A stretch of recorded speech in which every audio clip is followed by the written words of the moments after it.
Hi everybody, it's Rusty here again, and you may realize that I'm incapable of going on a hike of any length without learning new things. I sometimes wonder if I'll finally perfect my hiking routine and my equipment on the day that I hope will come next year, that I summit Mount Katahdin and achieve my goal of section hiking the entire Appalachian Trail. So let's get to it. Some trivial and some not so trivial lessons from my recent hike.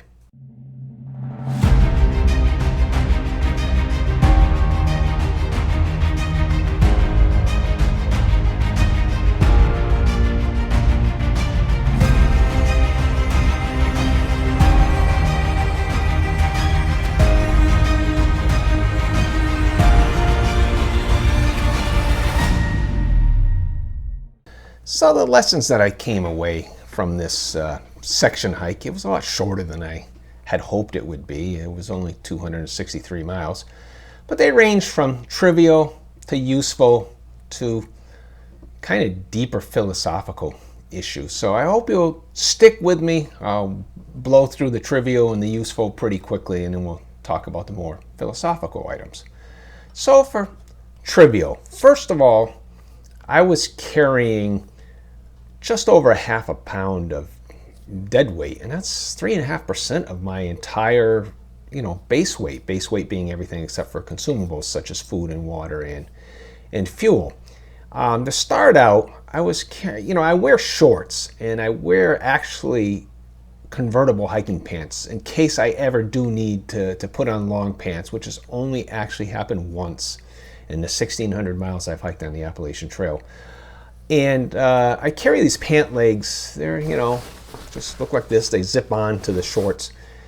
And my justification really was, well, I can use them as cloths, for drying myself off if I ever find myself in a situation where I'm able to take a shower but don't have a towel to use. And that has only happened twice in 1,600 miles. So, once every couple years. So I've kind of decided that's an extra half pound. I mean, I'm trying to get my base weight down to 15 pounds and it's currently at 16 and a half. Well, that'll get me down to 16. So it's got me a third of the way there. So I have bandanas, and in those few occasions that I need to dry something off, the bandanas will probably do the trick. So I'm going to be eliminating those. Another thing I'm eliminating, this is really trivial, but this stabilizer is something that is used to stabilize the canister for my stove. And I've just found with, I carry a 230 gram canister, which is bigger than the 100 gram one. I mean, it's physically got a larger circumference. And just looking at it, I really didn't need this. So, every ounce counts. I'd like to get rid of pounds, but getting rid of another ounce, something I won't carry with me unless I have the smaller canister, which could happen on a shorter trip. So very trivial, but one of the things I learned. Another thing, I pitched my tent in a field at the Settlers Museum of Southern Virginia, and I forgot about the fact that there's a lot of morning dew, and I had to put all my stuff that had been outside out in the sun to dry off when I first got up. So it kind of delayed my start. It's actually something that doesn't happen too much in the deep woods when you camp there, or if you happen to use a shelter. I try avoiding using shelter, so I did use a couple on my last trip. And of course, doesn't happen in a hostel. So just something for me to remember. Another thing that happened was I like to use, one Mountain House package, where you can cook the food in the package. Well, I like to clean out the packet and use that for reconstituting other things that don't come in something where you can easily reconstitute it. In a batch of Mountain House, I had like 3 or 4 of them with me just to kind of get started. It's kind of nice to start your hike with those things. They're expensive, but you got other things to worry about on your first few days of the hike. But I found they had bad internal seals. I could not reuse them. I could barely use them for their intended purpose for the meal that came with them. I think it was just a bad batch. I mean, I've never come across this with Mountain House before, but when they're supposed to kind of like almost like a Ziploc sort of, not really Ziploc, but the kind of pressure should be able to seal up, and they just couldn't do it. And these things are supposed to be good for 30 years. Just a thing I learned is not to depend on that. And fortunately, I did have a Nalgene bottle with me, which I did use to reconstitute other things. I brought a luxury item with me called the kitchen sink, and shown here, and I actually did get good use out of it. So I was wondering if it was overkill, but I actually used it for cleaning up quite a bit. So I think it's going to be part of my regular, what I bring with me. Just adds 4 ounces back to my base weight, but so be it. I'll have to cut things other places. Another trivial thing is my Garmin tracker. I got a memory like a colander. Everything just slips through it. So I have my watch beep at me at 7:30 in the morning just to remind me to turn the thing on. And on one occasion, it beeped at me, but I was nowhere near ready to leave, so I didn't turn it on, and I forgot about it. And I was about a quarter mile up the trail, unfortunately only that, before I did remember to turn it on, so at least I wouldn't have Darlene worried at home. She would see, oh, it picked up the track and everything's fine. So that's just another thing. My rule for the Garmin tracker now is as soon as my watch beeps at 7:30, doesn't matter whether I'm ready to go or not, I'm just going to turn it on. I mean, big deal. It'll maybe, ping a few times before I get started. It's not going to hurt anything. So that was the trivial. So let's get to the useful. One of the useful things I really discovered and it hit home was the wonders of moleskin. Now, as you may recall, I have this philosophy that the use of your first aid kit is to stop the minor problems from becoming major. There's nothing I could have brought in my first aid kit which would have done anything for the dislocated shoulder that I got when I slipped on those rocks. So, the first aid kit's not even an issue there, despite what some commentators have said. But I did have a hot spot on my heel. I put the moleskin on it. This was on like day 2 or 3. And 2 or 3 days later, when I was able to take a shower, it came off, and I didn't have any problems with my feet after that at all. So moleskin is this great stuff. Another thing I realized is that if you have a rip in a cloth, in a stuff sack, in your pants, if it's small enough, use the moleskin as a patch, and it'll stop the rip from getting bigger. And it works better than duct tape because it's really made to stick to, things that where a duct tape might fall off of, such as your heel or something like that, or damp cloth. So that was really great. Just something to keep in mind if you're out there hiking, that moleskin has more uses than just helping you with blisters. Insect repellent.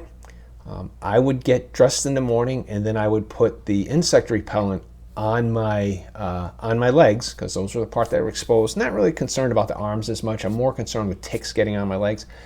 Well, I discovered that, or realized that I was putting the repellent on my exposed legs, but the bugs don't care about your socks. They will go right through it. And I got bites all over my ankles that were under the socks. So, it took me maybe a week into this hike to figure that out.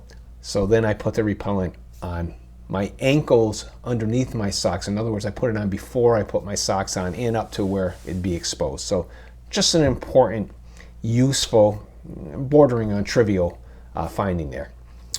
Water problems. This was actually a bit bigger. There was scarcity. I had some sections where I really had to plan ahead for water. I mean, it's always been like that. But we found one place, and fortunately I'd heard about this from all the other hikers and even the hostel owners. There was a stream, kind of close to a gravel road, but if you came across it, you might be tempted to filter from it. And some hunters had left deer carcasses upstream in the stream, and these deer carcasses were polluting the water and making a lot of hikers sick. So the important lesson there is, and for the next thing I'm going to go over, you really have to keep your ears open and talk to other hikers and really be aware of where there can be pollution. You've got to watch out for streams that come out of pastures. Creeks a lot of times come out of pastures. I really look for water sources where I can find where, like if it's a spring, I can find where it's coming out. I still filter it, but it's just really important to keep your eyes and ears open for this sort of thing. I mean, irresponsible hunters, they don't, it's the 0.01% of all hunters that would leave deer carcasses and pollute a stream. And there's hikers who will litter, so there are jerks out there in every endeavor. Another one that came up was hikers were complaining that they got norovirus from a water spigot at the pavilion at the Settlers Museum of Southern Virginia. I'm kind of skeptical that it was really from the water itself. I mean, there was no reason that the water there would be polluted. I think it more likely that if it really did come from the spigot, it was because of contamination on the handles. Somebody without good hygiene habits touching the handle and spreading this around. I mean, I'd heard another story, not anywhere near where I was hiking, but that a bunch of norovirus was spread from the handle from a privy. So you've got to be really careful out there. You can't trust other hikers necessarily, and it's just a minority, if it's 1% of them who just don't follow those clean practices, you can end up paying for it. And an important thing is these viruses and these things that you could get from the dead deer, the deer carcasses in the stream, filter's not going to take care of that. So you've got to be really careful. It's not enough just to say, oh, I filtered the water. I mean, you do have to filter the water, but it's not enough to do that. You've really got to select your water sources carefully. One other useful thing, and this is more for a friend of mine who I hike with quite often. He is now kind of tied to a CPAP machine. He's got sleep apnea and he can't stay out on the trail for more than one night because the batteries to his portable machine, which are very heavy, he'd rather not bring them at all, are only good for one night. And it is possible through this part of Virginia to actually hostel hop and go from one hostel to the next, and you will probably get a good 100 miles in and be sleeping at a hostel or a motel every night. So it was a good thing to learn. And if I ever have the opportunity to bring my friend through that area with me, I'll do it. So now let's get into something that's deeper, and that is communications in context. Now, when we talk to anybody, when I talk to other hikers, when I talk to anybody in any conversation, this is philosophical, we're going to get away from hiking for a moment.